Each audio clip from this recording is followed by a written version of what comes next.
today we are blessed because we are blessed with the presence of our speaker, and we are going to continue with our learnings for today. And it's going to be more timely because we're going to hear more about Catch-Up Fridays. And our speaker for today needs no further introduction, but I'll give a few. He is our very dynamic and ever visible public schools district supervisor, and concurrently the OIC school principal of Lapu-Lapu Elementary School. The very hardworking Dr. Roniko Natividad. Let's give him a round of applause. So, thank you, Sir JP, for your amazing introduction. Hello! Hi! Hi! Hello! Okay. So, this is not the first time that we have met each other. Siguro pang-ilan ito. And this time, let me give you more of Catch-Up Fridays. But before I proceed, I'll give first instructions for us to okay. Okay lang pa sa baba na lang. Ayan. So when we speak of Catch-Up Fridays, what is the first thing that comes into your mind? Reading. Akala ko, trabaho na naman. Okay. Alright. So before we proceed, pag sinabi kong hep-hep, give me 3 claps. Hep-hep. Hep-hep. Pag sinabi kong hooray, tatahimik lang. Pag sinabi kong hep-hep hooray, umupo ng maayos. Hep-hep hooray! Yan. So, let's set the mood, okay? Di ba, parang mag-teachers ko tayo inside our classroom, we are setting the mood in order for us to give ourselves to our learners. Okay? So, this time, hep-hep! Hooray! Ayan. Okay. So, okay. Ayan. So, just give you a glimpse of what we are going to discuss this morning. The memorandum coming from the central office was given on January 10, 2024. And the implementation was on January 12. O, diba? Pantakin mo, 2 araw. Preparation natin. Pero ito, binigay pa ng ating Vice President Sara Duterte, 3rd Hour Secretary of the Department of Education, ng December. Siyempre, our department or organization, gumagawa pa sila ng mga hakbang, kaya na-late ang kanilang memorandum. So, syempre, nagkagulo-gulo tayo, simula ng January 10 na ibinigay, tapos January 12 ipapatupad. Then, here comes January 12, paano nyo kinanda ang first year natin? Bawat subject, dear? Bawat subject, dear? Okay, so sabi nga, naganap na. Consumatum est.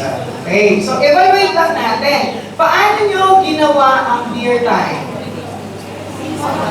Anyone from, representative of your department to talk more about your dear practice?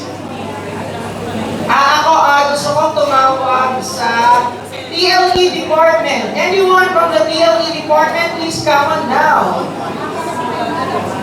Saan ang TLE department? Taas kamay! Nakuha ng attendance ang TLE. TLE department, paano ginanda ang dear time sa TLE? Ayan, so ma'am, yes. Okay. Tell something about it, ma'am. So, yung sa dear time sa TLE, so ginawa ng mga FD namin, kumuha sila ng reading materials, tapos, iba sa grade 7, grade 8, grade 9, and grade 10, and then, pinabasa po namin dun sa mga student. And then meron certain questions na kailangan nila sagutan. Then meron yung mga parang essay part. So yun, then explain namin kung para saan yung dear or yung catch-up Friday na yun. Hep, hep! Hep, hep! Okay, para yung kay ma'am, very good. Kasi meron tayong tinatawag na level of difficulty na gagawin per grade level. Nasabi nga ni ma'am, kung nagpagawa after the dear time, processing, nagpagawa ng essay. So that's right. So, naiwasan ba natin ang tinatawag na academic fatigue ng learners natin because of reading? Nabawasan ba ang academic fatigue? Okay. So, ibig sabihin, pag sinabi natin academic fatigue, yung susunod na subject, reading ulit, susunod reading, reading, hanggang sa matapos ang araw, reading. Alright. So, let us now have a modification of that in the Catch-up Friday. Kasi meron tayong tinatawag na first half and second half, and later on, bibigay natin sa inyo yun. Okay? So, let's proceed. Take a look at this. What do you see, sir? Traffic lights. Okay, traffic light. So, I know for a fact that every one of us here in this plenary, alam natin ang kulay na sinisimbolize sa traffic light. Red means green means and yellow means right. Now, let us contextualize. Hep, hep, hooray!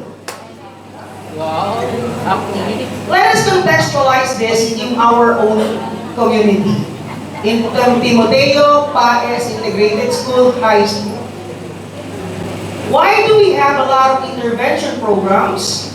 Why do we have a lot of enrichment programs in our own community?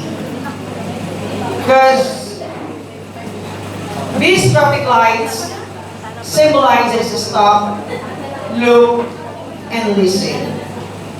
We need to visualize our teaching profession. We need to visualize this in the eyes of our learners every day.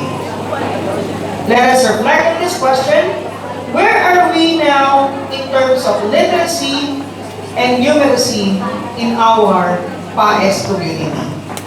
I'm not going to devote my time asking each of one to answer. However, a moment of reflection.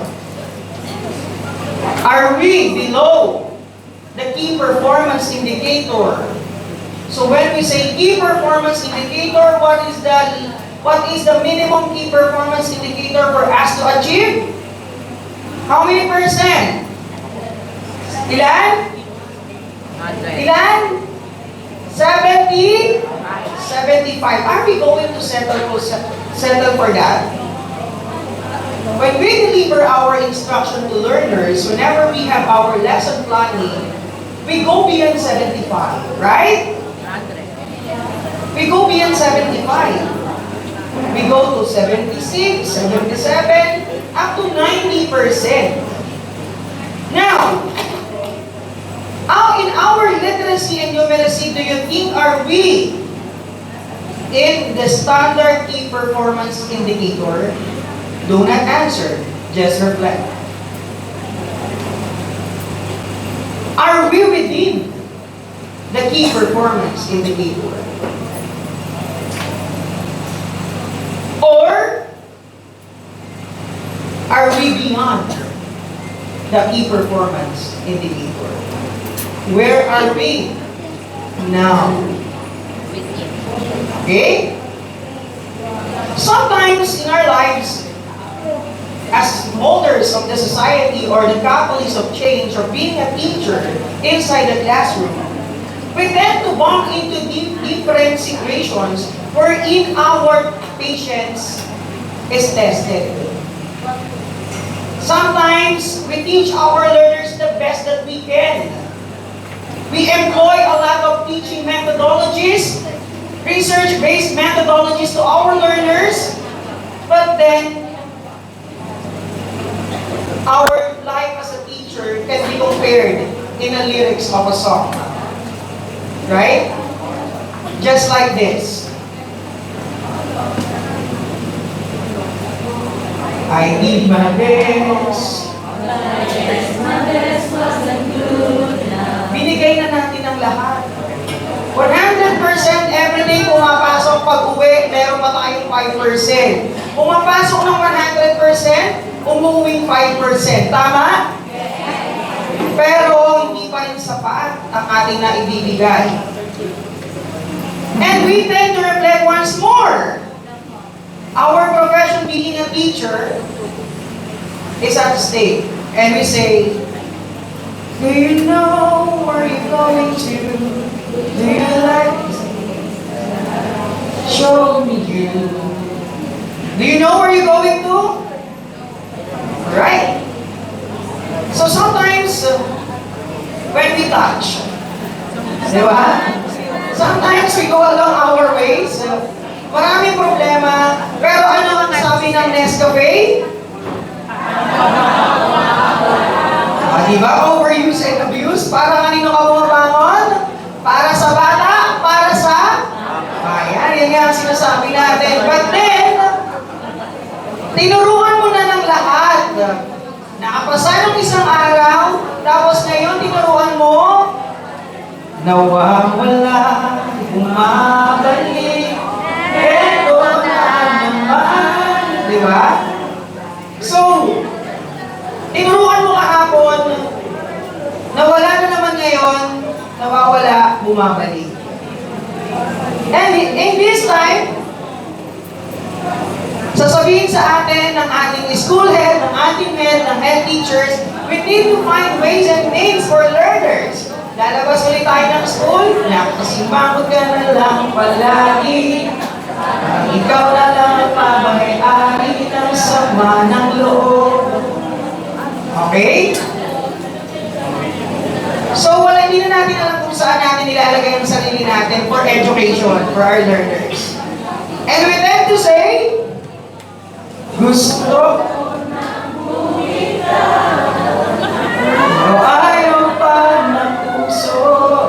Alright? So in our profession, the lyrics of the song may apply.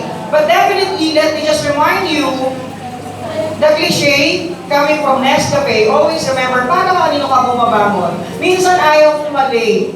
Kasi meron kang mga batang mag-iiwan sa flag ceremony na hindi guided or meron kang first period. Tama? But always remember this very important lyric of a song.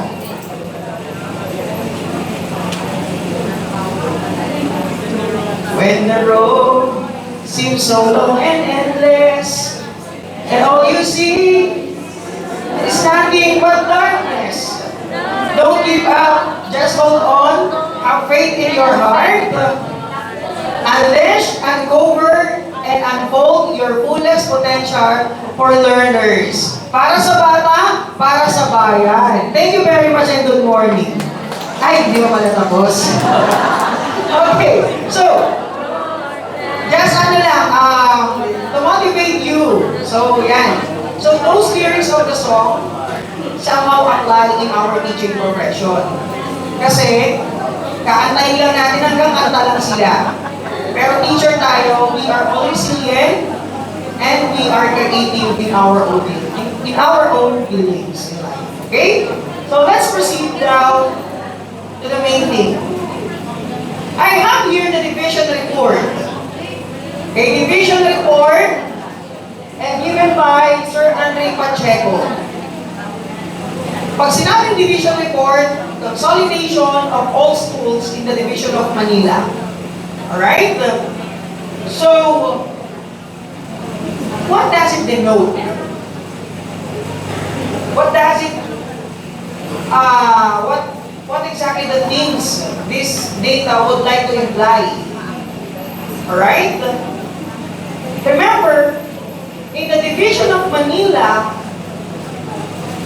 we have non-readers. We have struggling readers.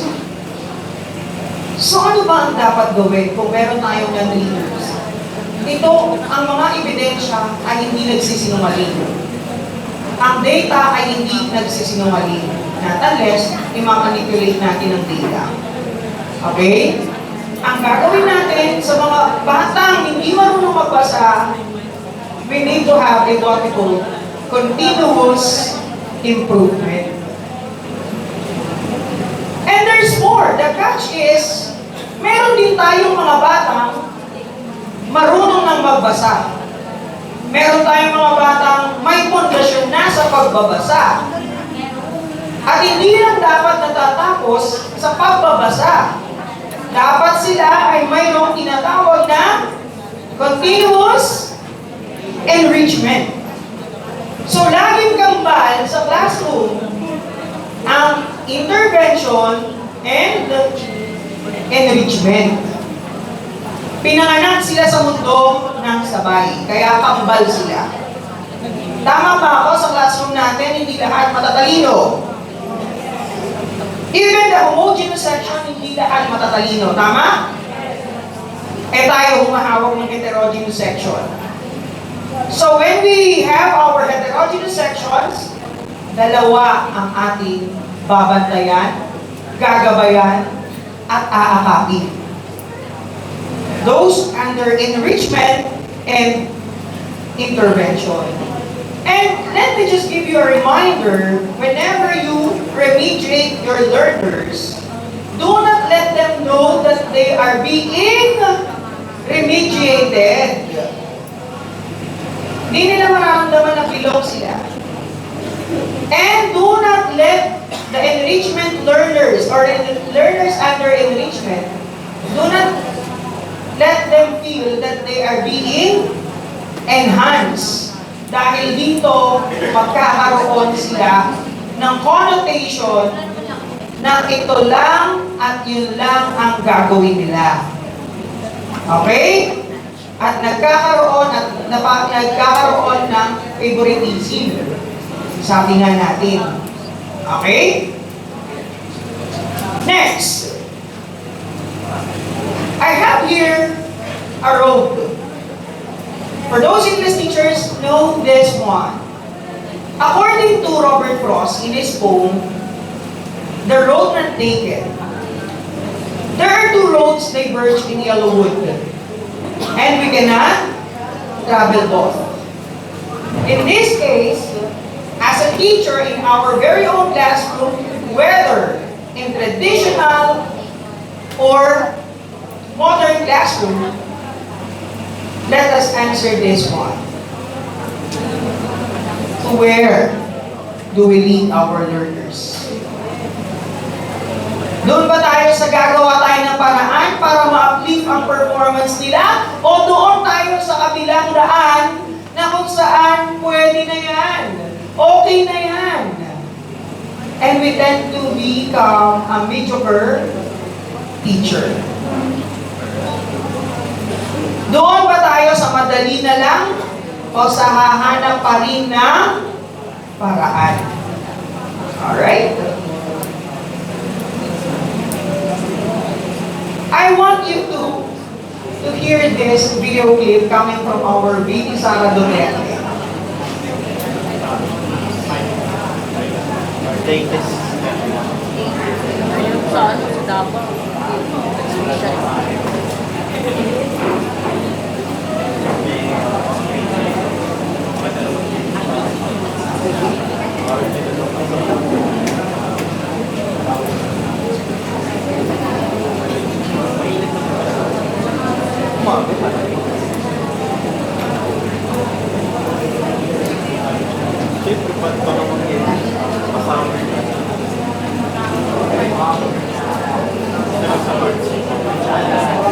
Hep, hep?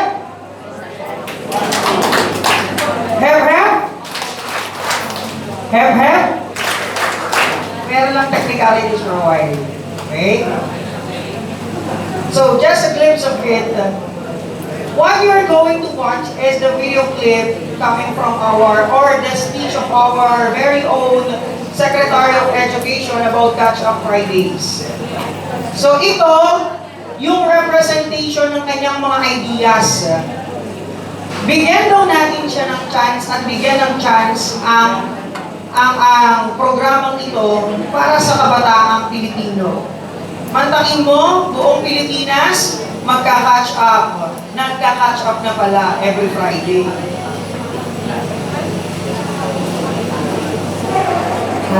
Pictures. Dati,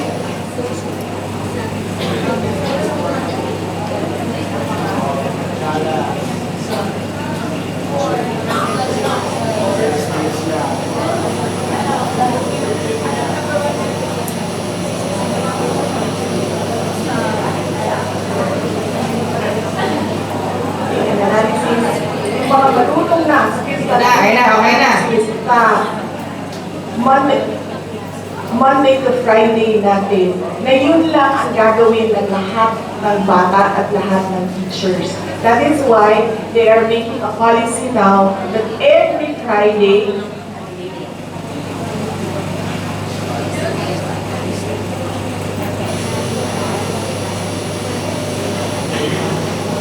into a lot, one day, sa Monday to Friday natin.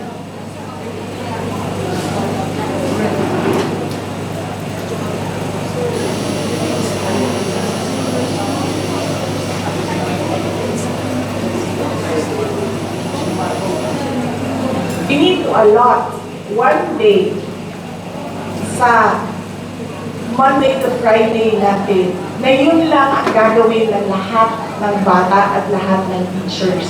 That is why they are making a policy now that every Friday will be catch-up Fridays. Ibig sabihin, wala tayong gagawin kundi turuan ng mga bata magbasa at yung mga marunong na magbasa, ituro sa kanila ang critical thinking and analysis.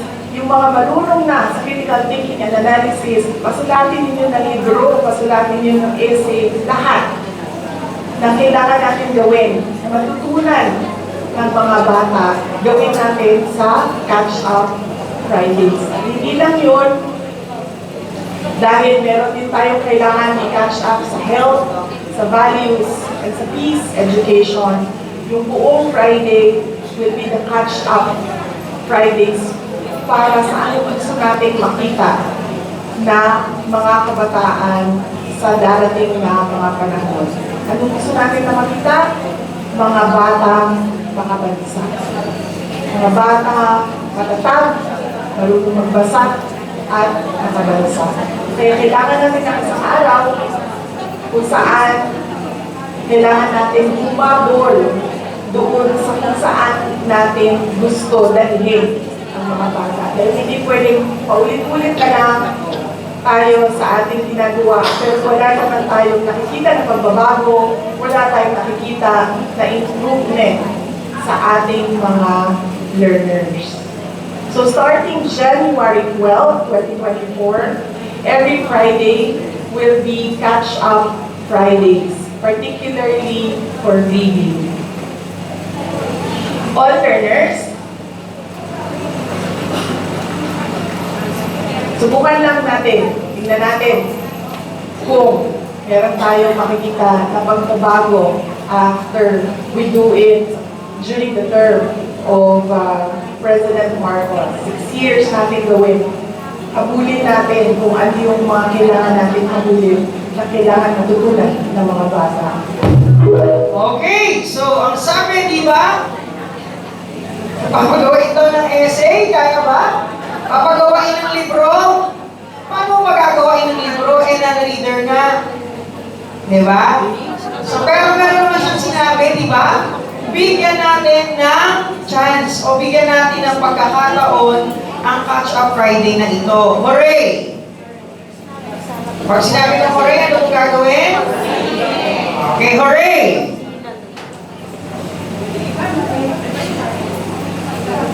Hep, hep! Okay. Ano lang po, konting ano na lang po tayo. Okay? So I have here the frequently asked questions. Why do we have Catch-Up Fridays? Or maybe you have questions the same in the questions posted on the screen. Let us figure out this and please help each other in answering each question later. Alright? So the first one, why is there a need for Catch-up Fridays? Catch-up Fridays is essential to respond to low proficiency levels in the reading and the urgent need to intensify values, health, and peace education. It supports the goals outlined in Matatag Agenda. In the recent month, Matatag Agenda was introduced to us. And here comes the catch-up subjects. Pag sinabi natin catch-up subjects, ito yung peace, values, and health education, as well as the homework guidelines. Na hindi nyo napapansin in the past or since time immemorial, na i-integrate nyo rin. Kaya lang sa pagkakataong ito, mas bibigyan pa natin siya ng diin at bibigyan ng importansya. Kasi yun ang gusto ng ating organization. Bakit? Mataas man tayo sa tinatawag na literacy and numeracy rate, pero mababa tayo sa mga bagay na nabanggit ko. Kaya we are here teachers, we need to equip our learners to understand those catch-up subjects. Alright? Catch-up Fridays targets to improve reading and those catch-up subjects I mentioned a while back. Catch-up Fridays is implemented to help address learning gaps and reinforce foundational, social, and relevant skills necessary to successfully implement the basic education curriculum. Now, there are a lot of programs and projects in our school. Maaari natin silang gamitin para i-intensify yung pag-integrate natin ng tinatawag na catch-up subjects.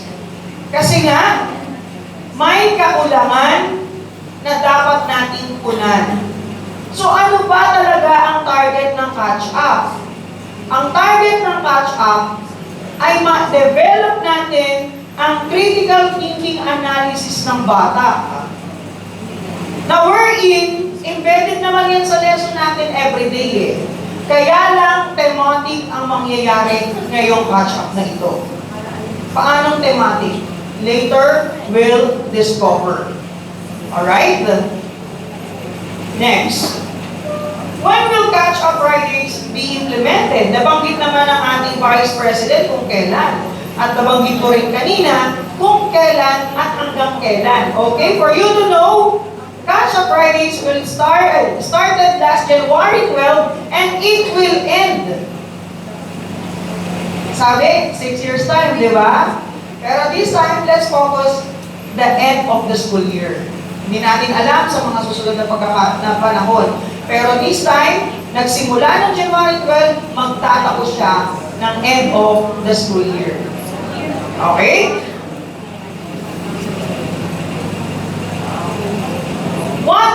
What more do we expect to be happening during the Fridays in January? Ayan, kanina nga, I validated some from the teachers I have asked about the things that you have done during your year. And your practice is commendable. You gave your learners avenue to share their inputs and insight based on the things that they have read inside your classroom. And that's very good. And yung sumunod na day 2, anong ginawa natin? Kung same pa rin ang ginawa natin, it's okay. Pero okay nga lang, sa ating mga teachers, paano na sa point of view ng ating mga learners. Okay, sabi ko nga kanina when we discussed earlier about year and in the catch-up, kapag wala tayong sistemang gagawin at wala tayong organization na gagawin sa Catch-up Fridays, maaaring Friday goes down ang school. Kung bawat subject magpapabasa, bawat subject ay gagawin ng eto material, pagbasa ka, bahala ka sa buhay mo, each subject, ganun mangyayari. Bawat Friday, simula this Friday, magiging ghost town ang ating community. But if we have a systematic way to implement the catch-up, and we have our organization of ideas coming from each of you. Our community will be harmonious enough to cater these learners on Fridays. Kaya? Hep hep? Kaya? Hep hep? Okay. So do you accept the challenge of Catch-up Fridays? Yes or no? Alright. So thank you for eating yeses. Alright? How will Catch-up Fridays be structured? All Fridays will be designated as Catch-up Fridays with the first half of the day and the national reading program, and the second half of the day for the catch-up subjects. Now we are blurred, or this thing is blurred as of this moment. But later on, we will be giving you enlightenment of the first and second half. Okay? How will the time allotment for each learning areas be used? Yan, ito na. The time allotment for each learning area on a Friday shall be used to enhance learners' knowledge and skills in appreciation of reading, values, health, and peace education. Okay. So, paulit-ulit, no? Simula ng first studies, values, NRP, and let us open our mind on these things. Okay? Next. Who will facilitate the Catch-up Fridays? Eto na. Sir, I am a math teacher. Paano ako magpapacilitate ng reading? Sir, I am a technologically inclined teacher. I teach TLE. How can I facilitate reading? Remember, hindi man natin ito pinag-aralan ng kolehiyo, but when we step our feet on the ground, particularly in the field, every teacher is a reading teacher. Remember, nagbibigay kayo ng summative assessment sa learners ninyo, ang kailangan, reading comprehension. Nagpapabasa kayo ng panuto, and in that case, you are a reading teacher because you are letting the learners understand what he or she reads. Tama? So, expect that each of one or each of you inside this plenary is a reading teacher. Okay? And we have a conversation with Sir Dugay, I think. Here, he has a plan to give you a capacity building for those non-reading teachers, capacity, at least basic ideas on how to facilitate reading. Okay? Pag sinabi kong non-reading teachers, non-English teachers, and non-Filipino teachers. Okay? So, those subjects that na hindi ko na-mention, pwede kayong i-capacitate doon sa tinatawag nating reading facilitation. Okay?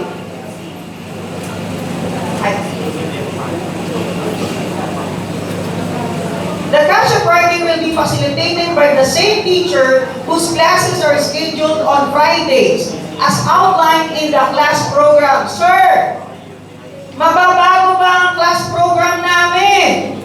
Ang sagot, maliwanag na sinasabi ng DM Memorandum 001 Series of 2024 na hindi mababago ang schedule.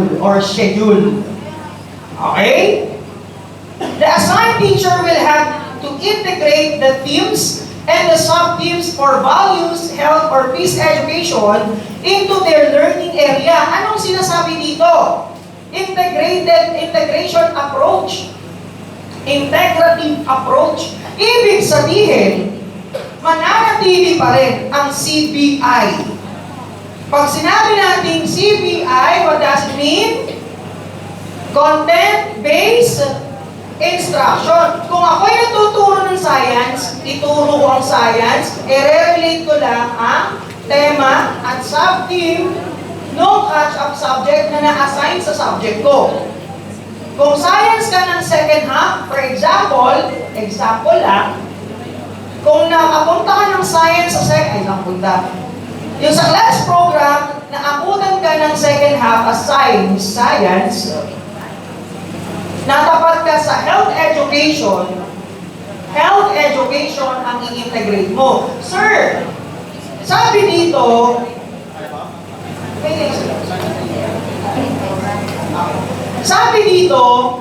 sir, may themes na sinasabi dyan, may sub-themes na sinasabi dito.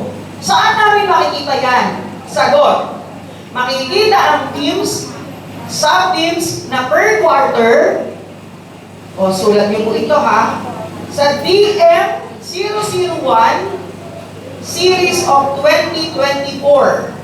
Itong DM na to, the memorandum na ito, ay 50 pages. Okay?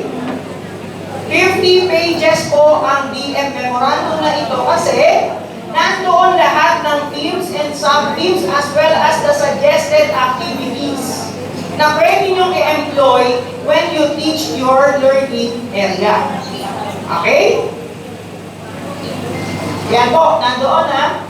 This approach fosters a cohesive and interconnected learning experiences, ensuring that important themes are woven into different subject matters.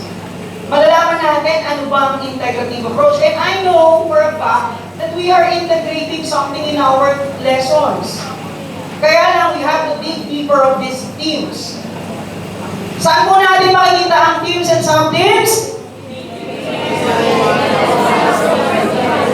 Okay. DM001 series of 2024. Thank you, Paes. Alright. Next. Will Kasha Fridays be graded? What is the answer? Ano po? Dito ba tayo kukuha ng kunyari, bungi-bungi ang class record natin. Gawaan na ng grade by the second quarter or third quarter. Eh, ikaw napunta ka doon, kulang ka ng sa ano mo. Kulang ka ng ipapasa doon sa class record mo. Just so happen na tapat ka doon, papagawa mo. Okay po, huwag sana tayo makakarinig sa bata na may grade sila doon sa Catch Up Friday. Kasi mababiolate natin ang rule na hindi ito graded. Okay?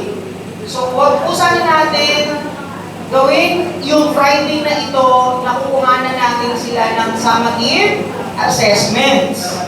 May assessment pa rin po tayong gagawin. Ngunit ito ay tinatawag na formative assessment lang. So later on, i-verify natin kung ano-ano yun. The answer is no. Catch Up Fridays will not be graded. The primary objective is to reinforce learning. Okay? How will teachers monitor individual progress on Catch Up Fridays? Learners' progress will be monitored. Ito na yung mga formative assessments that we can do. Pag sinabi natin formative assessment, recorded but not? Okay. Pero it depends upon kung i-record nyo. Ang sabi naman dito, not graded.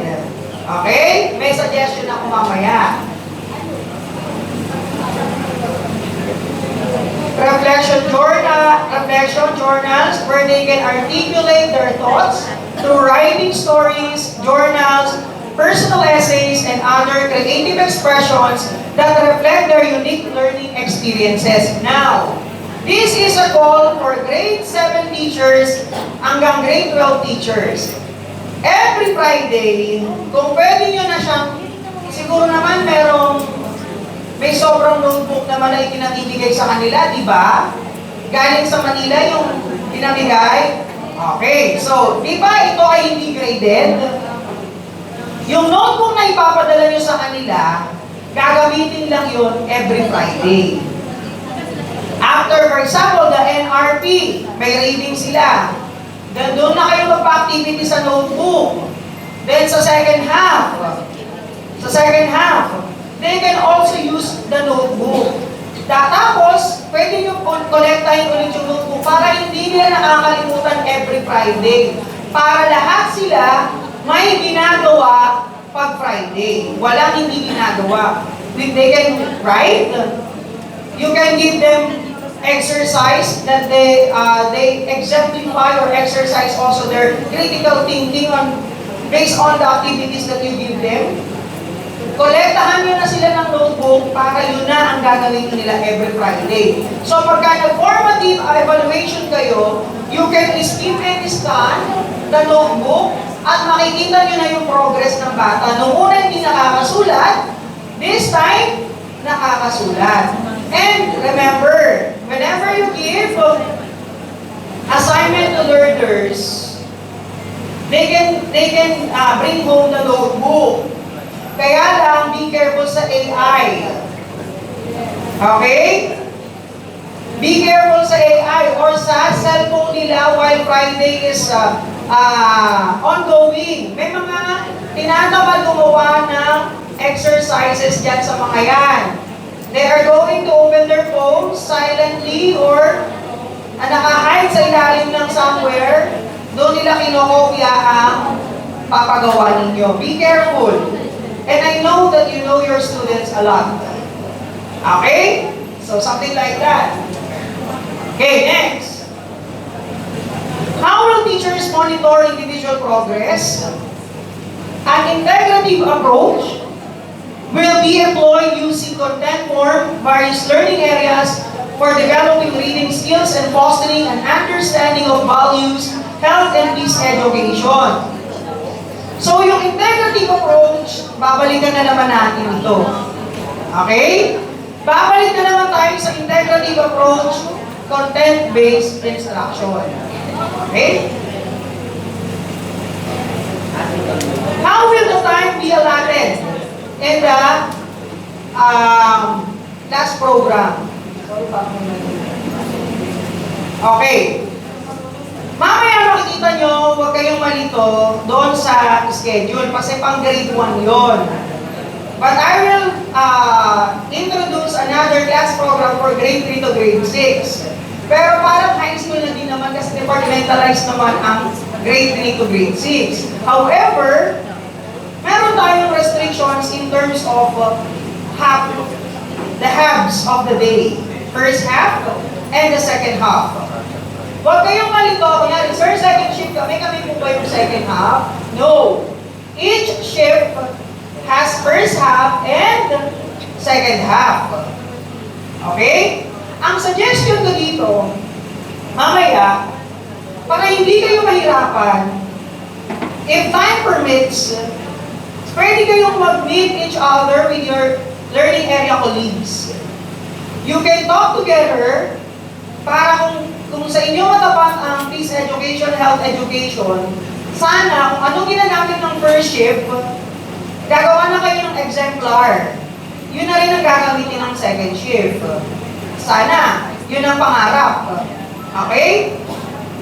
Kung anong gagamitin ng first shift teachers, sana yun na rin gamitin ng second shift teachers. Ilang shift meron tayo? We only have 2 shifts. So, para isang langoy lang tayo. Okay? Kung okay sa inyo. Okay, next. The time allotment for the NRP shall give learners opportunities for reading intervention and reading enhancement. Yan. Kung naaalala nyo, in the beginning of my slide, the division dashboard, meron tayo, and learners under intervention and learners under enrichment. So, ganon din kayo. Paano nyo to i-execute sa klase? For example, paano ninyong gawin sa loob ng klase ninyo, pero differentiated ang gagawin. Pag sinabi natin differentiated, paano to? Ito ang ginagawa ng enrichment, ito ang ginagawa ng intervention. Pero sabi ko nga, don't let them feel that they are being remediated and enriched.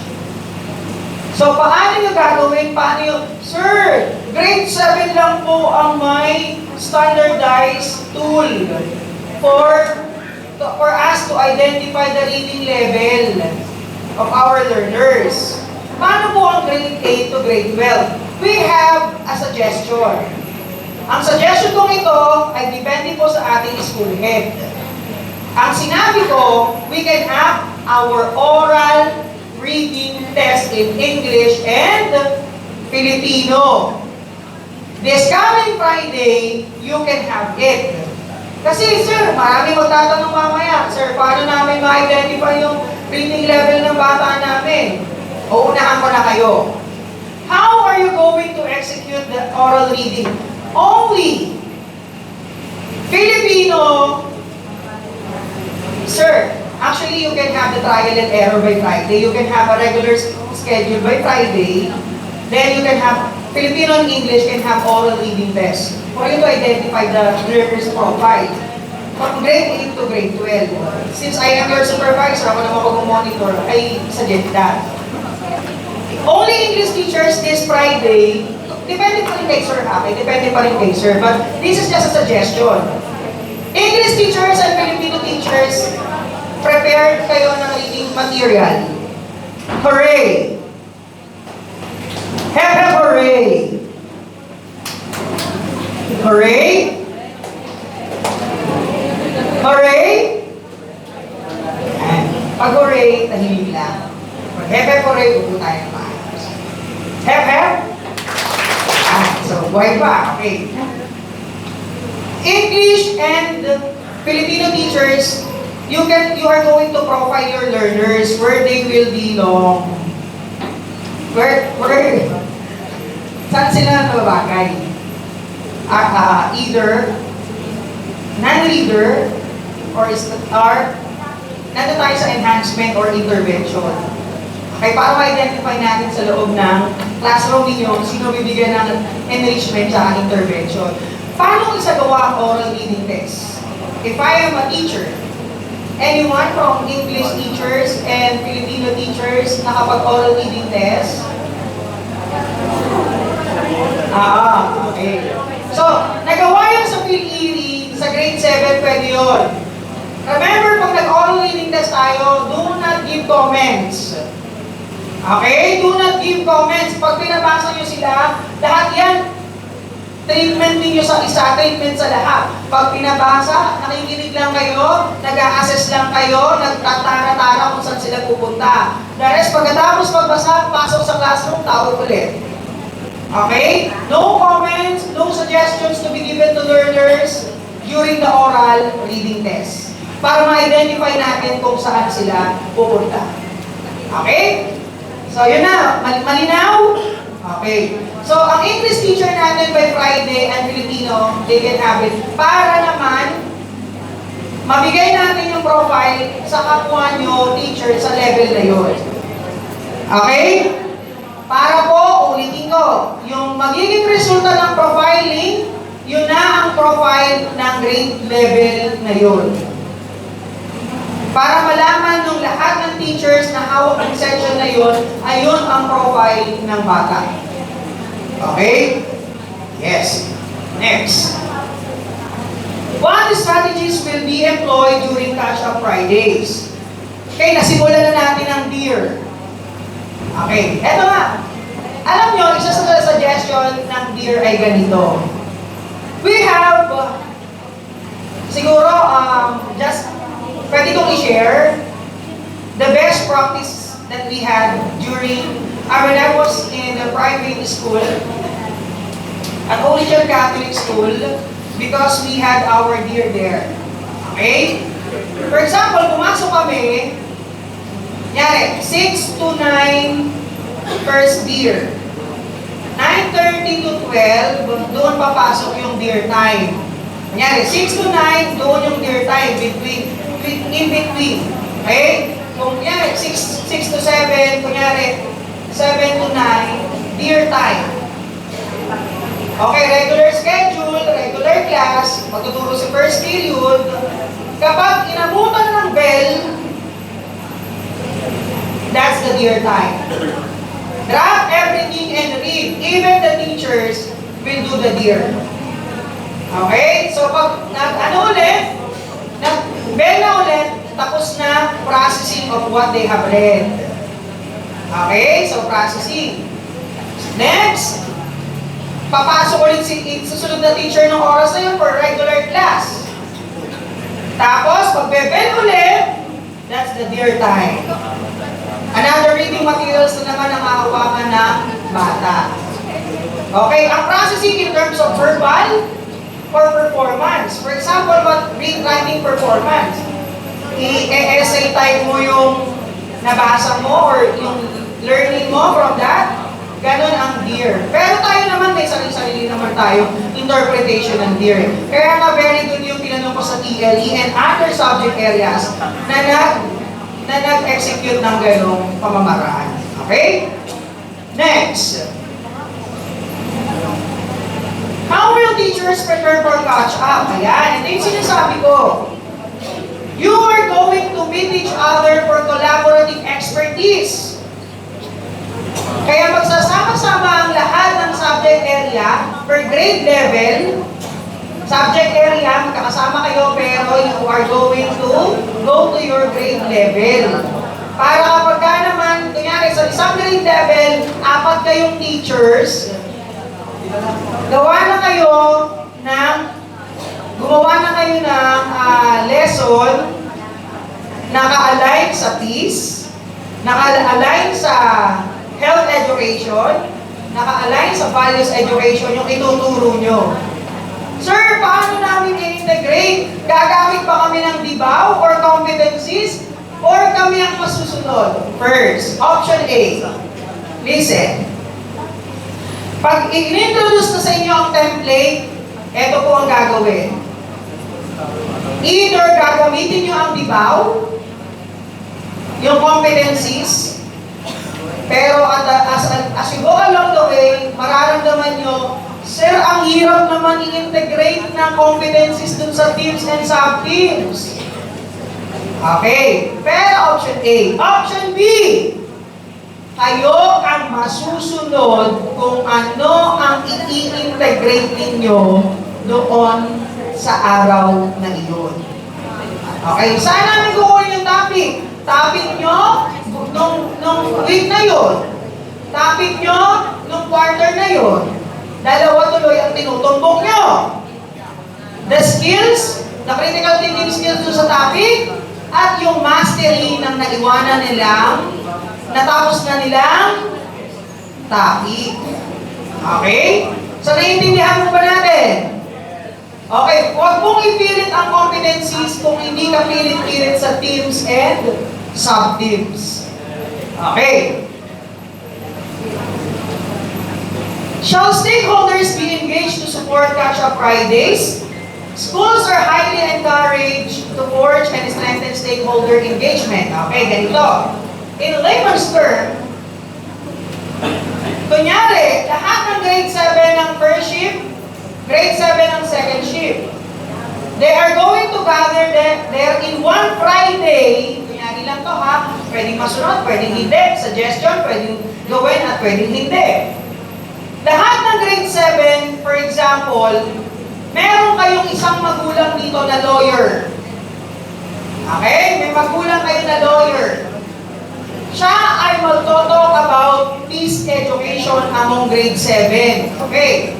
And next week naman, naka-schedule ang grade 8. Meron kayong magulang na doktor or nurse. And magto-talk about health education.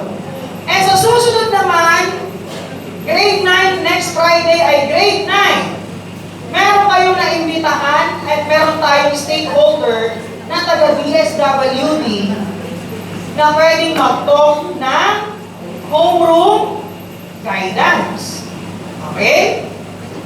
Our values education. Now, sa senior high school naman, in the context of senior high school, pwede kayong mag-invite ng kung sino magbibigay sa kanila ng talk about peace, health, education. Sa susunod na Friday, ang mga senior high school, they can make their own seminar na sila mismo ang speaker.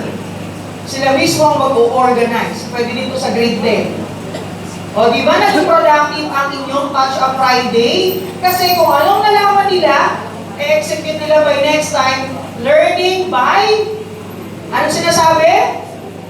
Learning by doing. At least, yeah, that's right, experiential learning. Di ba? Kung anong natutunan nila, i-employ nila kung gagana ang kanilang critical thinking analysis. So, applicable to grade 10, grade 11, 12. Kung grade 9 kaya, why not? Diba? Pero not grade 10. Ang susukatin lang natin dito, yung ability nila mag-organize ng thought, mag-organize ng tinatawag na seminar na gano'n. Okay? Yan. Kasi sinasabi dito, stakeholders may share their 3 T's. Ano yung 3 T's?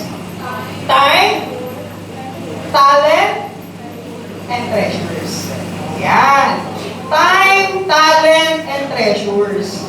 Alright. So, ayun yung 3 T's. Who shall primarily be responsible for supervising the implementation of Catch-up Friday? Okay, no other than the school head shall be primarily responsible for supervising the implementation of Catch-up Fridays. Now, ganito. There will be monitoring tool to use. Who will use the monitoring tool? Of course, the representative of the division office, yours truly, and the school head, depending upon who will delegate, who is going to be delegated the task. For example, si school head, wala siya, may meeting siya. Then Friday, pwedeng i-delegate ni school head, bahala na po siya kung kanino. But I am the representative of the division. Ano po ang kailangan natin i-comply sa ating monitoring? Yung tool natin galing sa region. So, meaning to say, it is the Regional Monitoring Tool. ARMEA, sinasabi ng ARMEA. Regional Monitoring and Evaluation Adjustment or Assessment. Dito, meron dong items na kailangan ng observation. Unang-una, hindi ito observation para gradean ka. Merong items doon like 5, 6, 7, 8, 9, implementation and execution ng teacher kung ini-implement niya ba ng maayos ang Catch-up Fridays. Okay? So, memorandum will be issued soon and monitoring evaluation as well. So, huwag kayong magugulat. Ngayon pa lang, sasabihan na kayo that as your PSTS, I might come to your class not to observe your delivery of instruction, but only to monitor if the Catch-up Friday program is appropriately implemented in our school. Only items lang, may hindi naman bumuyod. May ilang items lang doon na yung sa checklist, yun lang naman. It is not about observation on your instructional delivery, but the implementation of the program. Okay? Naintindihan? Okay. Okay, so yung report na ito, bahala na si school head, head teachers, and PSTS kung ano makikita sa inyo. Okay? Kung ano yung data na mag-gather sa inyo. Alright? Nandito na yung schedule. So we have here the first half and we have the second half. So ibig sabihin, yung buong class, kunyari, si Sir, excuse me, hooray? Hooray? Si Sir ay may hawak ng grade 8 mga Diyos. For example, grade 8 mga Diyos. Ito yung class program niya. So yung class program niya, hahatiin sa dalawa. My first half and my second half. Okay.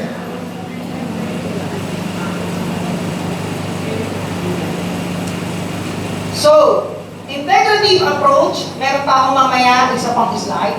So alam naman natin ng integrative approach, it is an approach refers to a method or strategy that combines various elements or perspectives into unified whole. So ibig sabihin kung ako nagtuturo ng English, na-integrate ko ang values, na-integrate ko ang creeds, o kung ano man yung tumama sa akin sa araw na yon, sa araw ng Friday na yon. Okay, next. Okay, sir, yung next po sa class program.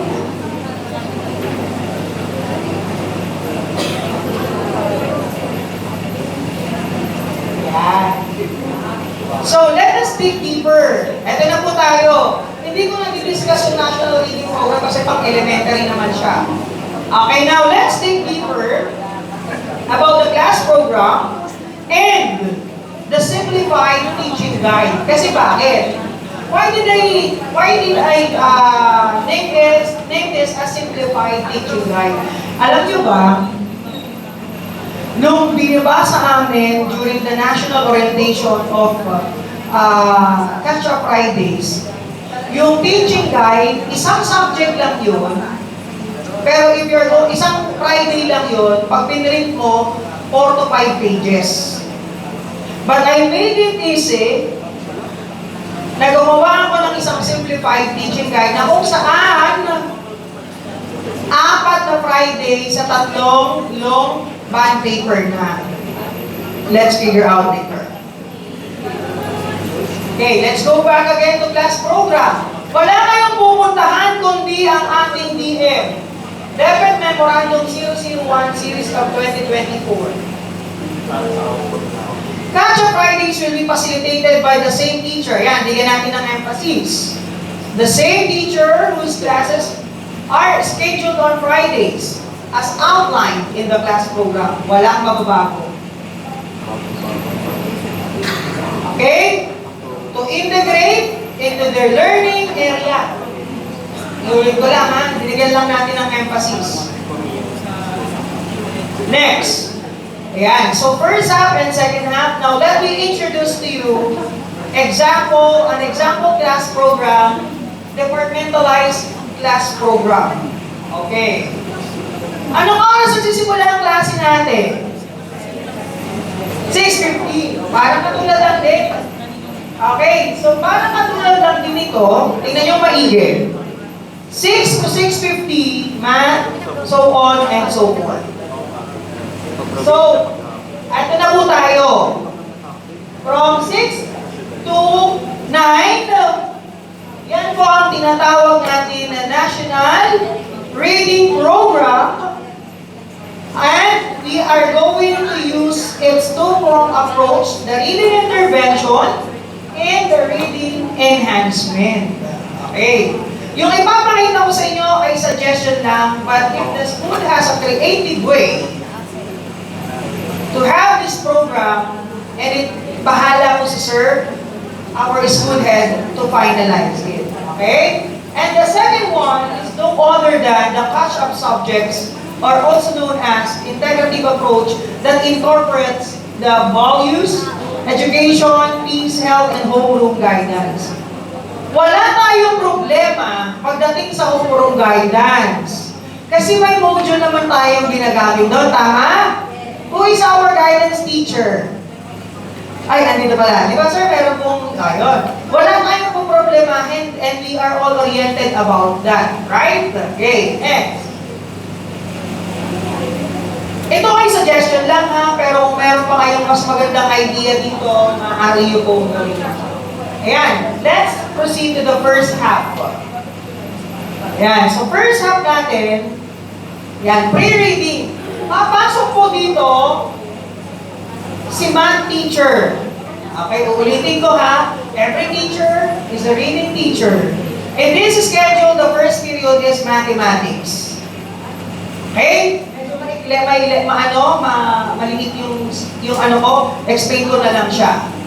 Pag pumasok si mathematics as first period, di ba, kanyari, sa second section, si English papasok doon. Sa third section, si ESP. Sa fourth section, si Filipino ang first period. O for example lang yun. Iisa lang ang gagawin nila. Okay? Kaya nga dapat mag-meet kayo per grade level and per subject as well. Horizontal and vertical alignment nyo. Para yung makita ninyo kung ano ang ipapagawa ninyo.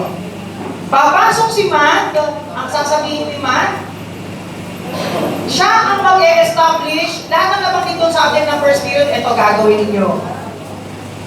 Siya ang mag-i-introduce ng reading materials.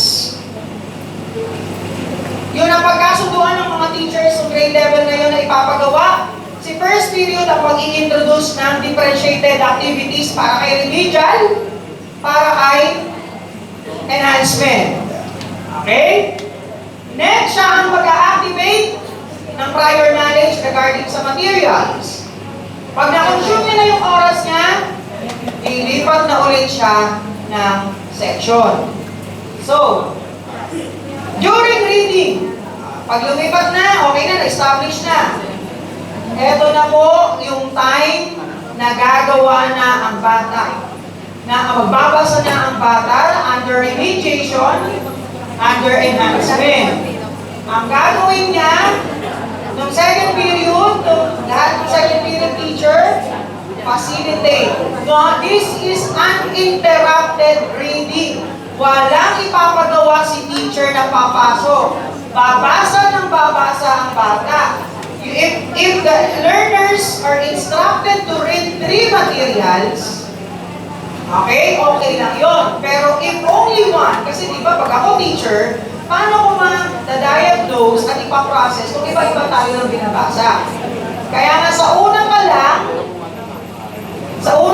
kayong mga subject teachers, mag-decide na kayo kung anong material ang gagamitin ninyo para alam nyo kung ito ang content ng material na ito. Paano po, sir? Wala po kaming learning materials. Dalawa, ito. Listen. Lahat po ba tayo may TV na sa classroom? Sino ba pong classroom ang walang TV? Wala na. Very good, sir. Lahat may TV na. Okay. Yung reading materials ninyo, be careful sa paggawa ng instructional reading materials na ipopost sa PPT. Kasi may mga batang malabo mata. Use your font wisely. Pwede nyo siyang yung reading materials, kung meron kayong ipopost nyo dyan sa PowerPoint presentation, 5 slides. Okay, 5 slides. Isang reading material ang gagamitin natin sa both intervention and pero magkaiba sila ng gagawin. Differentiated ang task nila. Tama? Isang reading material, ipopost nyo doon, then reading, at magsaset kayo ng time pagkatapos magbasa para gawin yung activities. Or better yet, para sa enhancement naman itong sasabihin ko, you let your learners bring their own reading materials. Then those who are under enhancement, you can have it inside the classroom with the enrichment, the intervention, or send them out dun sa corridor. They can read, and read. Okay? Uninterrupted po ito. So, let's have now the processing. Kung isa lang ang ginamit na material, i-process mo yung nakapost mo. Kung dalawang material, eto muna unahin mo, then, sumunod ka dito. Okay, next. Papasok si Filipino. Okay? Pag pumasok si Filipino, ipaprocess. Second period si Filipino, di ba? Third period. Second. Next, na process. Gagawa ng activity, si English ang magpapacilitate. And then, ESP. And post-reading, gagawa na sila ng activities nila. Okay? And in that case, recess. Tapos papasok na sa integration of peace. Okay? So, maliwanag po tayo. Hindi Dito sa exemplar nito, walang academic fatigue kasi isa lang yung magpapasa sila synchronize. Okay? Pero kung meron pa kayong mas magandang idea dito, ito ay example lang ha, hindi ko ini-impose po. If the management team has a very good and creative idea out of this, okay lang. Kasi ito ay nakalagay sa reference natin, enclosure 2 and 3 of the DM memorandum. Okay, next. Para po sa second half. Okay, ito na. Second half, ang 9 to 9:50 ay Hele. Okay. Si Hele or HE, PLE, kung PLE mo or HE, ang i-integrate niya ay values education. Okay? Values education should integrate to Hele. The teacher should incorporate the team. Saan ulit makikita ang team sa team? Okay. So, na-integrate, na-identify ang teams, na-integrate ang teams and sub-teams. Yan. So, magbibigay na kayo ng activities based dun sa suggested activities ng EPSS natin or nung mismo sa DepEd Memorandum. Nandun yung mga activities. By the way, maraming binigay na activities ang ating EPSS nandun po sa G-Drive. Okay? Yung G-Drive po, pinasa ko na po kay Ma'am Olive. Nandun lahat per subject yung activities na pwede yung i-employ sa subject ninyo. May menu na doon. Menu. English, Filipino, Math, Science, ganun, blah, blah, blah. Okay? Next. By 9:50 to 10:30, si MAPE naman i-integrate. Same procedure. Yan. By 10:30 to 11:20, si Peace Education integrated kay Araling Panlipunan. Same procedure. And 11:20 to 12:20, homeroom guidance, pwedeng gamitin ang module na integrate mong science doon sa module na homeroom guidance. And ayan po ang pagkaka-execute. At yan po ay nakalagay sa enclosure number 3 of DepEd Memorandum 001 Series of 2024. Okay. So yan, next. Ito yung suggestion. Sir, pwede mo pabasa? Each subject area must meet each other in a learning action set or lab.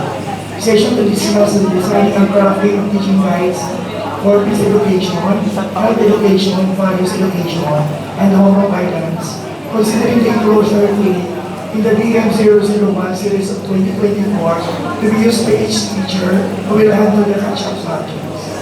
Share the proven effective best practices for possible benchmarking, conduct a school map demonstration, simulation activity of these catch-up Fridays to address possible concerns immediately. Hep, hep! Hooray! Hep, hep, hep, hooray! Hep, hep! Hooray! Okay. So these are the suggestions that we can take or that we can do to our lab sessions for us to address some gaps. Okay? So pagkatapos yan, hindi pa tayo tapos. Ito na yung tinatawag nating teaching guide. Piruin nyo kung susundin natin yung binigay ng central office na teaching guide. Okay? Na teaching guide, magpiprint tayo isang Friday lang yon ng 6 to 7 pages. But I prepare here, tatlong pages na ng long, piprint nyo lang sa long, tatlong pages lang, 4 na Fridays na ang sako. Okay? We have here the February 2. We have here February 2, February 16, February 23, and March 2. So, kasi February 9 ay okay, pa-joy, walang pasok. Okay. Actually, di ba sa lesson planning, meron tayong sinusunod. Dati nung college tayo, pag magde-demo tayo, yung may teacher responses and learners responses. Ano tawag doon? Detailed lesson plan. Tapos sunod, semi-detailed and outline lesson plan or yung pinaka na lang summarize, di ba? Eto na yon. Yung binigay ng central office, so detailed. Napakahaba, parang ano nag-lesson planning. Pero kung ito ay, kasi yung ginawa ko na to, medyo marami pang sinasabi. Pwede niyong bawasan. Okay?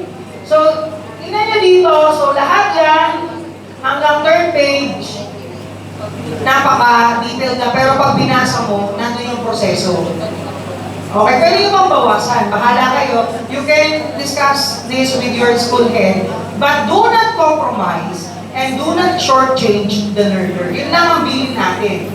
Kabilin-bilinan ng Lola Sarah. Okay?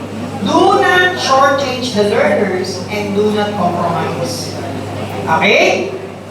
So, ano ba ang nilalaman ng teaching guides? Ayan. So, kunyari ako'y aralin panlipunang teacher, grade 7, kasi grade 7 to eh. Ayan, grade 7, AP. Okay.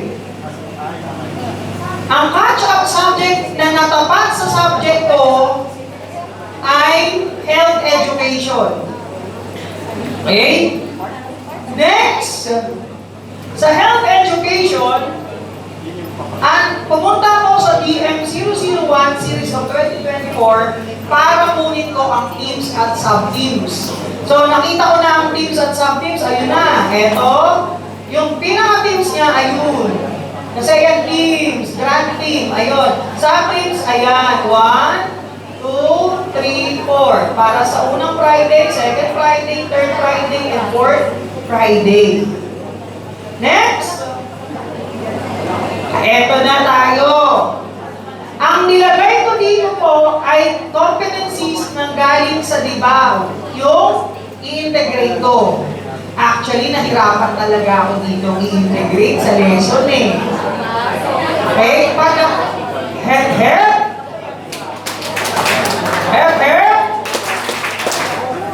Hooray! Hooray! Tatawag po ako ng mamaya para if ever ko ang naiintindihan niya. Okay, dito po sa teaching guide. Tingnan niyong maigi. Dito. Hirap na hirap ako dun sa competencies integrate sa lesson. Pag nakuha niyo po itong teaching guide na ito, huwag niyo po akong kulaan. Kasi translate ko lang po yung competency sa Tagalog. Medyo hindi po ako magaling sa pananagalog. Ha? Yung paglalayo nito tsaka pagbibigay ng Tagalog dito, medyo may flaws po yan. Just to give you the demonstration how teaching guide will work in our classroom. Okay, next. Dito po, ayan. So, tingnan natin maigi.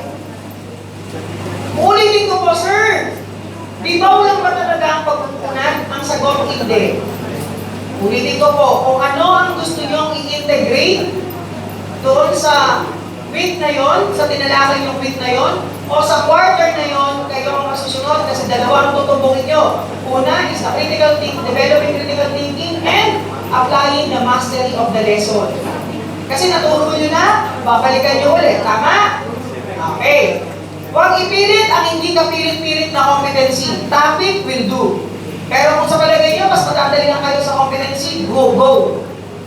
Okay, next. Dito, sir, dito naman po sa layunin. Saan pa po namin kumuha yung layunin? Of course, para ka lang nagle-lesson planning.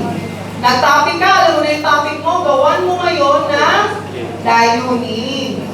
Well, kasi marami nagtatanong, pinulasan ko to, sir, saan namin kumuha yung layunin? O for us to know and for us to have a quick understanding ang layunin ay teacher-made.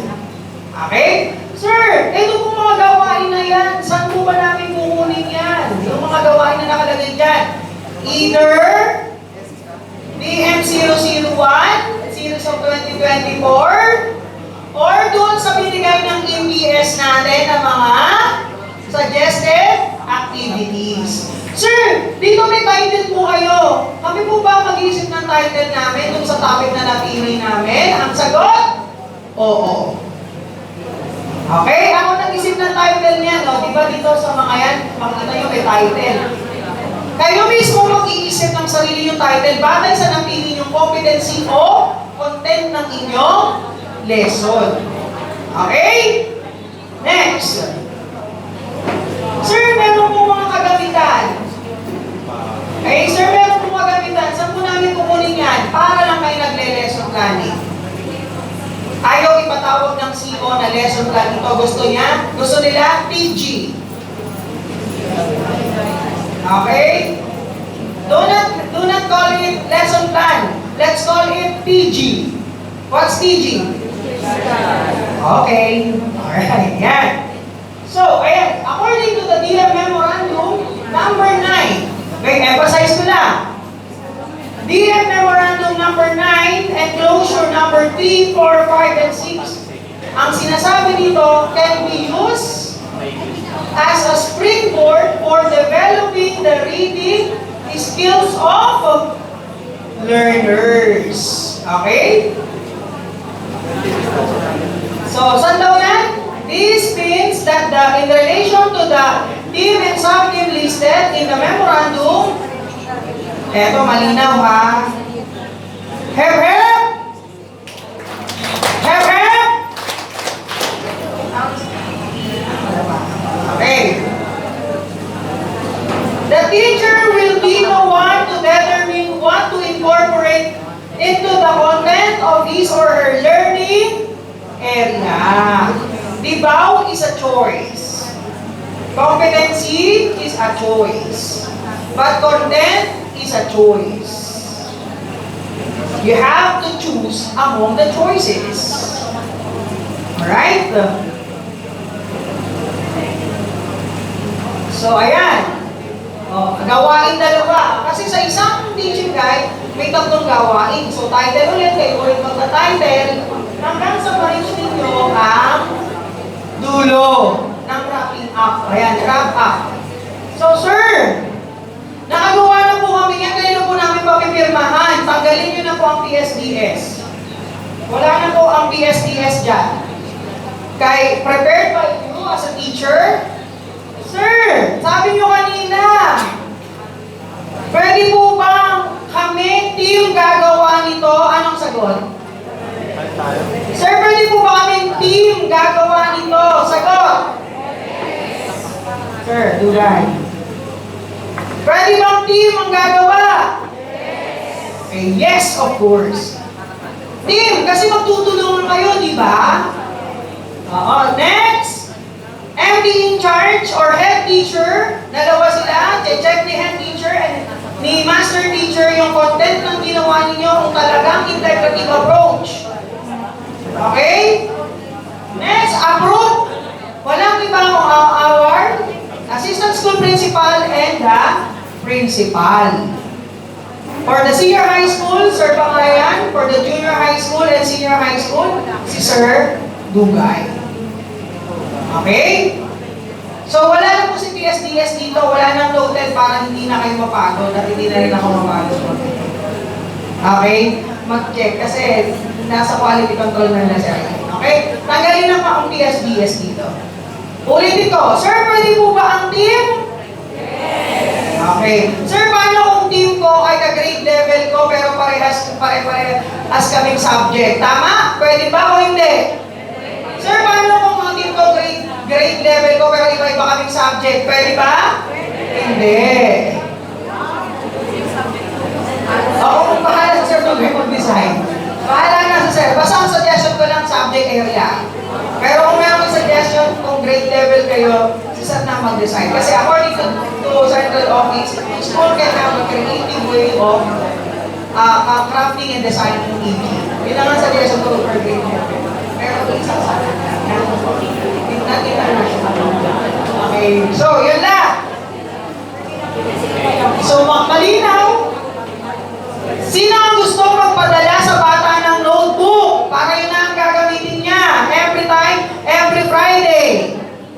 Ay, wala.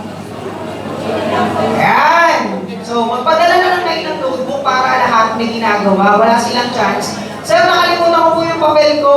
Eto, notebook mo. Okay? Sir, nakalimutan ko po. Gawin niyo siyang exit ticket. Ang walang sulat sa journal entry, hindi makakauwi. Okay? At least it's way of creativity. Di ba? Ang walang sulat sa journal entry, walang uuwi. Lalo na sa high school na kayo, hindi na kayo papagalitan dyan. Kasi medyo nasa indiscernment age na yung mga, ay wala, senior high school pala yung nasa ano. Oo. So yun. Okay? Ayan. So, bahala na si Sir magpa-right job sa inyo. Sir, bahala. So, ayan. Yung gagawin ninyo, kung gusto nyo ng team submission, ayan ang gagawin ninyo. Alright, so thank you very much for listening. I hope you learned. Thank you so much, Dr. Natividad, for that very comprehensive and enlightening talk. And we appreciate how passionate you are all the time. If you have any questions, just raise your hand. Anyone? Dr. Natividad is still here. I know he has another speaking engagement right after, so we can take advantage of him and enlighten us with more of Catch-Up Fridays questions or clarifications. Anyone? Ma'am Tela. Good morning, sir. So I was really listening kanina. Ang mga takeaways ko, it seems so simple yet not so simple. Okay? So it will really be work. I mean, kailangan siyang pag-isipan. Paulit-ulit po sinasabi na pwedeng team. Medyo, sir, meron lang akong kanina, isa lang naman siya sa best practice yata na sinabi nyo, no? So, at first period, ito yung gagawin namin lahat. I-introduce yung material and all. So, at by second period, we understand sa the second period, medyo gagawin na yung babasahin, no? Babasahin, gagawin. Opo. Uninterrupted reading. And then, for sure, sa reactivities, diba? So, my question is, yung approach no, depende kung sino ng teacher siya ando doon. Di ba po? Kaya lang, sir, sa planning, parang baka pag ako nagplano nito, pag nasa akin na yung part na hindi na nagbabasa yung bata, syempre yung integration ko, discarding AP teacher na. Sa second half po. Okay po. So,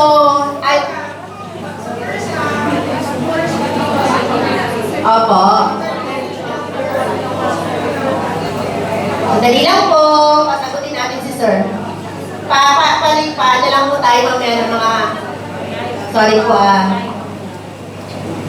Yung first half, you are speaking in the same language. Ibig sabihin, isa lang ang ginagawa ninyo. Wala kang integration doon.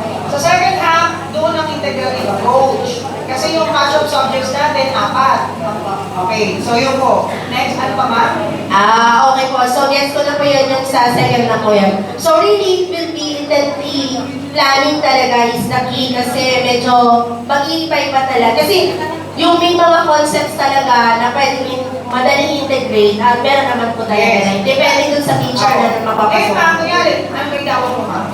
Grade 10, sir. Okay, grade 10, you can meet the subject teachers in your grade 10 para ma-identify yung materials, something like that. Pero kung ikaw pupunta ka na sa second half, you can meet your colleagues in your learning area para iisa na lang kayo ng ibibigay. Kung first shift ka, second shift ka, yun yung content na gagawin niyo. Pero sa first half naman, kung lagi ka nasa first half, nasa between 6 to 10 ka, doon ka na lang sa NRT. Ngayon, pwede naman daw may suggestion si Sir JP kasi daw buong taon yan. Ito kahit sa formation ni Sir Dugay kasi may suggestion si Sir Guy na maganda rin yung suggestion. Lahat daw ba ng mga minsan daw babalik na rin naman.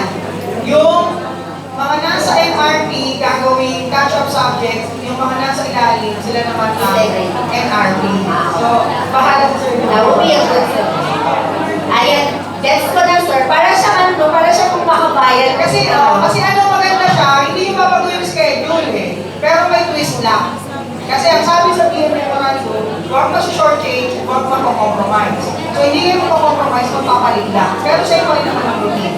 Okay po. Noted po. Salamat po.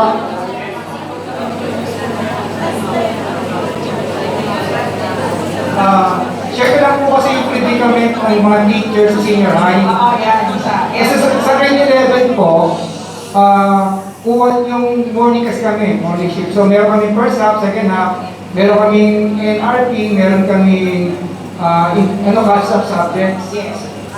Kung ang teaching period mo ay 1 to 4, so first to 4 period, nasa national reading program ka lang po. So medyo, pero sa national reading program, first period, second period, gagawin ng first period, second period, third period, fourth period, gagawin po lahat yun. Tama po? Ano po, sir?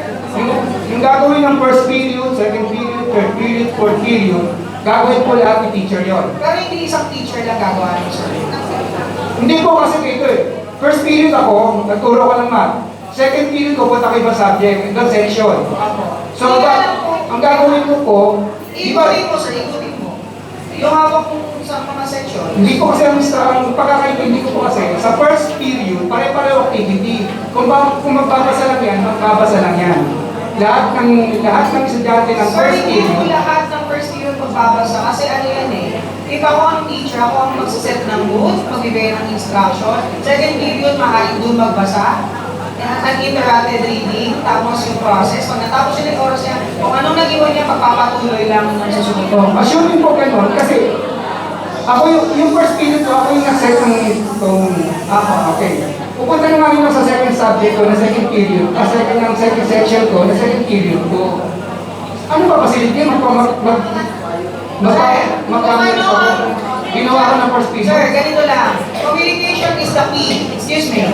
Communication is the key. Hindi ka lalabas kung wala kang idea na kung anong ginagawa nila. You can communicate doon sa lalabas na teacher kung anong ginagawa nila. So, you can ask kung anong susunod kong gagawin. Ayun nga Sa po. previous na teacher. Sa susunod na gagawin, di ba succession nga po yan? Yes, sir. Right? Kung ano susunod na gagawin sa second period, sasalingin niya, ginawa ng first Yes, sir. period. Tama ka po. Yung second period, third period, sasalingin niya, ginawa ng third period. Yes, tama ka, So, sir. in effect, lahat ng gagawin ng first to fourth period, gagawin ni teacher. Yes. Opo. Ngayon, okay na siguro yun dahil dapat na skills ang gagawin mo. Ang Sir, pinakalit naman ang po, preparations po, mag-uusap kayo. opo, yes, nako namin. Ang nasa middle ka, papasok ka ng third period, fourth period, fifth period, sixth period. Ibig sabihin, ginawa mo yung ginawa ng 2 periods na reading. Pagdating mo ng second half, magdi-discuss ka ng catch-up subject. Sir, ano po? Lesson mo. Opo. Lesson mo pa rin as teacher. Pero mag-discuss ka ng catch-up subject. Pero mag-integrate ka ng catch-up. So si teacher ko, instead of thank God's Friday, magiging worst Friday para sa kanya. Actually, Gusto sir, mo ba? the first step is the hardest. Right? The first step is the hardest. But if you're going to look the beauty in it, I think sa susunod na Friday, susunod na, siguro you will have a hard time. You will be having hard times in the first implementation, like first 4 Fridays pa nila. Pero sa susunod na buwan, pag nagawin mo na, Yes, ma'am, sir. kaya na siya. In mind, sa ngayon, nakita ko sana kung isang materials at isang technique para sa lahat na kasi pinag-usapan ng department, Yan. ay hindi ma-apply, Yan, mas madaling magawa ng teacher. Yan dapat ang workshop ninyo, pero sila sir na ang magbibigay ng workshop. Kailangan Pero po. unuulit ko, kung ano yung nakita nyo, siya yung nasa DM. 001. Pero kung meron pa kayong mas okay na maiisip, when you sit together and discuss with your school head, at saka mag-solicit kayo ng insight to each other, I think mas masusolusyonan nyo pa. Di ba po, sir? Mas maganda pa kayo mag-decide. Basta ang bilin lang, no compromise, no shortchange. Yun lang. Okay? Good morning po, sir. Hi, good morning. Sir, ang question ko lang po kasi, ito po ay para po sa ESP. Kasi po sa amin po, ang ASP po is twice a week. And I think, ano po sa amin ang 18 kasi 3 araw din po sila. Ako po kasi personally, meron po akong klase na Thursday and Friday. And 4 na sections po yun. Section Jacinto, Haina, Gomez, and Del Pilar. So sir, paano po yun? Paano po yung Thursday po and Friday po kung kukunin pa ng Cash Up Friday yung isang araw po? So same question with the Tondo High School yesterday. Okay, salamat po, sir. It was part and Dr. Hiller has a plan for that. Okay po. Thank you po, sir. Thank you. Kasi I cannot give what I do not have. The district meeting yata ng mga AMP, ay ng mga ESP na discuss, and it was part. Dr. Hiller will give the solution for that. And if that will na-answer na siya, I'll update the school. Thank you, sir. Thank you. Yes, ma'am. Good morning po. Good morning po. So, ito po ay sabi nga ni mukhang madali, pero actually hindi siya madali. Ang concern ko po, sabi niyo po, pwede kayong bumisita sa klase namin. Yes. And with you is the Armea. Yes. Can we be provided of that tool? Kasi po, naranasan po namin, hiningihan kami ng mga reports pagkatapos ang tinatanong namin yung tools, wala namang ma-provide. Kaya, just to make sure, sir, na teachers will be provided para alam din namin, parang COT lang po, alam namin ano ina-expect nyo makita inside our classroom. I agree. That's all po. I agree. Actually, Ma'am Olive is the focal person of Catch Up. I created the GC of this last January 18. Nandun na ang tool. Naibigay ko na dun sa Catch Up natin na GC, yung tool. I uploaded already there. Nandiyan lang siya.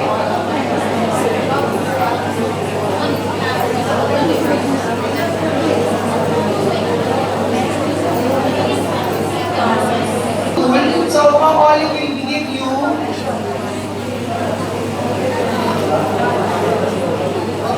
eto. Naka-upload na siya ng program ko. Sa Catch-Up Friday na. Okay, so nandito na po, nasan ko na po siya, yung tool na gagamitin natin. Ano lang po ito, don't worry when you hear that, pero pag busy, si Sir Lugay na lang yung pupunta. Pero pagka naman hindi naman ako lagi. Pero we are required to go here, kasi hindi ko naman siguro magagawa. I rely on Sir na lang. Ano din naman po lahat yun, may certain number lang. Certain number lang, like certain items lang na pupunta. At hindi po i-observe ang inyong instructional delivery. Ang i-observe lang kung kasunod ba natin yung mechanics or yung implementation. And it won't affect your performance to go. Okay po? Yes, ma'am. Good morning po, sir. To be honest, I haven't read pa po the entire memo. Pero, yung tumatakbo kasi sa isip ko, sir, kung tama po ba ito. See, for example, sir, the team is responsible decision making. And the topic, for example, in ESP is free will o kalayaan. See, for example, in my first 4 classes, I'll be having strategic reading, for example, and then merong graphic organizer. Second half? First half, sir. Sa first half. Yung magbabasa po, and then strategic reading siya. And then, for the second half, sir, see, for example, I'll be focusing on peace education. So, can I create, see, for example, a situation about pagdedesisyon, and then, ang gagawin po ng mga bata is mag-role playing sila, for example. And then, for health, same topic, kalayaan, and then, focusing naman po, halimbawa, is yung mga katulad ng paninigarilyo ng mga bata. So, mag-reflective approach naman. Is that how we... Yes, pwede yan. Kasi yung sinasabi mo nasa suggested activities sa BM. Oh, okay. Thank you po. When you skim and scan, makikita mo mga yung sinasabi mo pasok doon sa... Okay, ganito, suggestion din. For example, sa isang grade level, kung sa second half, yung peace education nagbigay ng performance task, hindi pwede graded. Kunyari, performance activity. Tapos huwag naman kayo lahat sa isang grade level na yun, magbibigay ng performance activity, mapapagod sila. Kasi we are also targeting the mental health of learners, tsaka yung academic fatigue. Kung si peace education, yung section na yun, yung teacher ng pag-integrate ng peace, nagbigay siya ng performance, pwede yung sa health education, pwedeng writing activities. Para may pahinga sila. Huwag laging sabay-sabay yung pagpapagawa sa kanila ng mapapagod sila. Kasi baka mamaya, iniisip natin, pag Friday maging ghost town ng community natin. Wala nang papasok. Okay? So, yun lang naman. So, lagi natin sa kanila yung inculcate sa kanila yung para sa kanila yung ginagawa natin.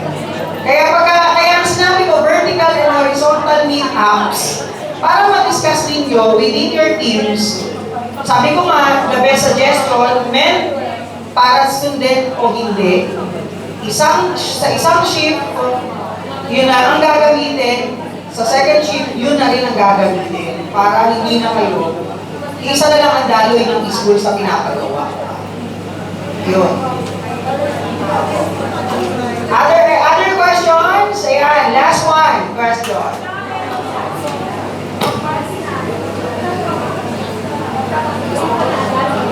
Good morning, sir. Ang concern ko lang po, what about, halimbawa Friday, kinamandahin by periodic test po. So what will be the priority? Will we have the catch-up Friday, or will we keep waiting for students to review lessons? Pag Friday, pag periodic test. Yes po. 1 week before the periodic examination, no other task to do. Okay. So, ibig sabihin, kung pumatampo ng Friday ang periodic test, priority is periodic exam. Okay. Thank you po, sir. Yan lang po.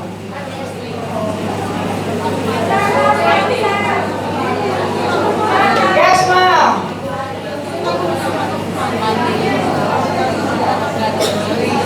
Good morning po, sir. Hindi ko lang po tama po yung pagkakaintindi ko. Doon sa second half, meron pong period, kunyari, fourth period, na peace education yung integrate. Tapos, kunyari, period, homeroom guidance, gano'n. Tapos, values education, ganyan. Paano po yun? Bawat period, for example ako, meron ako last 3 period.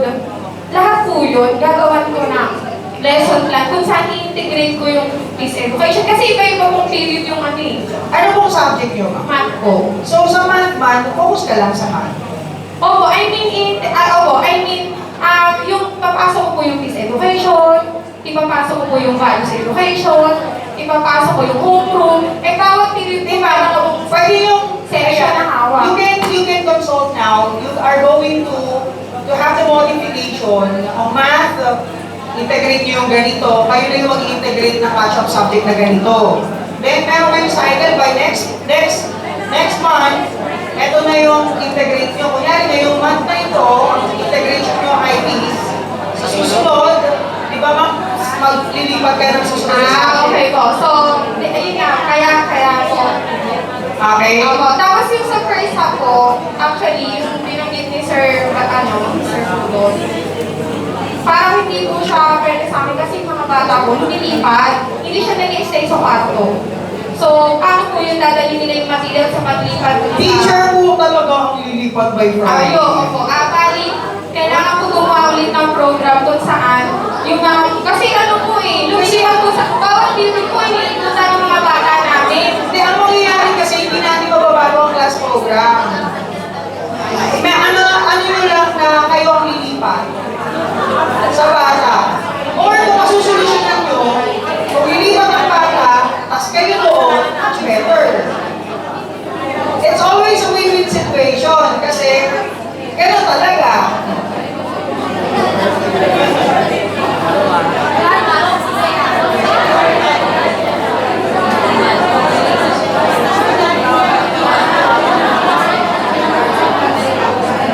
Dito na ako. Okay. Sir, Yan, okay. Sir, kung tama yung pagkakarinig ko po, no? So, we have to read vertically by curriculum and horizontally May grade level. sa aming grade level.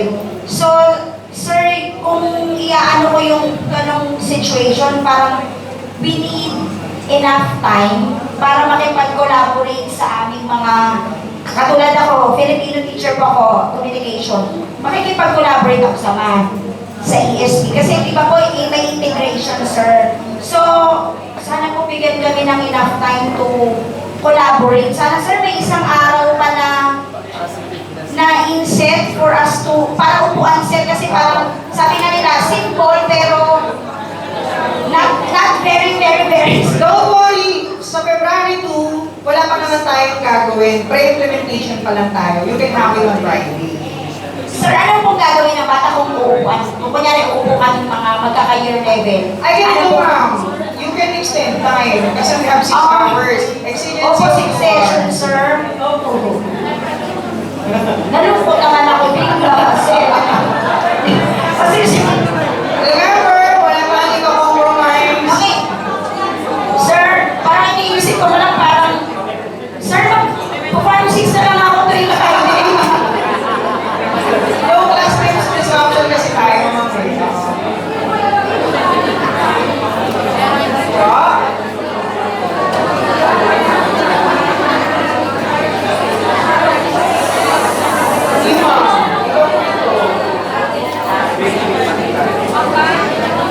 Good morning po, sir. Ako. Ay, hindi ko po alam kung napunta niyo po yung mga bayan na curriculum.